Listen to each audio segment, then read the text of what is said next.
திருச்சி மாவட்டம் மீண்டும் அது திராவிட முன்னேற்றத்தின் கோட்டை என்பதை நிரூபிக்கக்கூடிய ஒரு மிகப்பெரிய ஒரு வாய்ப்பாகத்தான் வருகின்ற ஏப்ரல் 23 தேர்தலை நாங்கள் பார்க்கின்றோம். மே 4 ஓட்டு எண்ணதுக்கு பிறகு திராவிட மாடல் 2.0 தொடர்கிறது என்கின்ற செய்தியை நீங்களே சொல்லுவீங்க அப்படிங்கிறது முதலமைச்சர் எங்கள் தலைவர் சொன்ன மாதிரி தான்.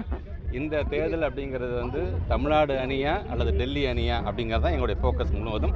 அதை நோக்கி தான் எங்களுடைய தேர்தல் பயணம் இருக்குமே தவிர இதில் நாங்கள் மற்றபடி யார் வேணால் ஜனநாயக நாட்டில் யார் வேணால் எங்கே வேணால் போட்டி போடலாம். எங்களை பொறுத்த வரைக்கும் நாங்கள் இந்த மாதிரி நான் சொன்ன மாதிரி திருச்சி மாவட்டம் என்பது திராவிட முன்னேற்றத்தின் கோட்டையாக நாங்கள் நிறுத்தி காட்டுவோம்.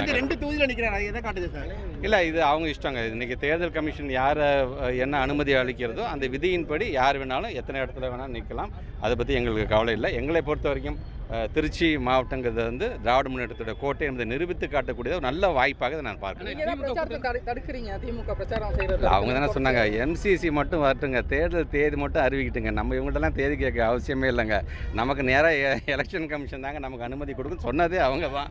இன்றைக்கி அவங்களே அதை மாற்றுக்கிறத நாங்கள் எப்படி எம்சிசி வந்து மாரல் கோட் ஆஃப் கான்டக்ட் வந்துடுச்சுன்னா அப்படின்னாலே ஒட்டுமொத்தமாக இது வந்து ஒரு காப்பந்தரிசி, இது கேர்டேக்கர் கவர்மெண்ட். ஒரு அமைச்சருங்கிற முறையில் பார்த்தீங்கன்னா இப்போ நானே ஒரு ஃபைல் அவசரமாக கையெழுத்து போடணும்னா அவள் ஈஸியாக போட்ட முடியாது. தேர்தல் கமிஷன் போய் அவன் ஓகே அவங்க ஓகே சொன்னால் மட்டும்தான் கையெழுத்தே போட முடியும். அதனால தான் இந்த காப்பந்து அரசு என்று இதை நம்ம சொல்கிறோம்.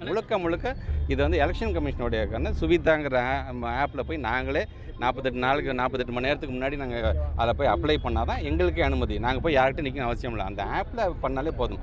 அதை புரிதலை அவங்க இயக்கத்தில் யாராச்சும் எடுத்து சொல்லணும் அப்படின்னு தான் நான் தோணுது.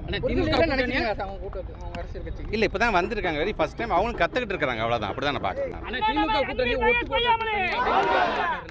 திமுக கூட்டணி ஒட்டு போட்ட கூட்டணி அப்படின்னு விஜய் சொல்லி சரி, எங்களுக்கான பலமே அதான். நாங்கள் இன்றைக்கி வெறும் துணியை மேலே போத்திட்டு வந்தால் அது சரியில்லை. ஒரு சட்டைனாலே தச்சு போட்டால் தான் அது சட்டம் இல்லையா?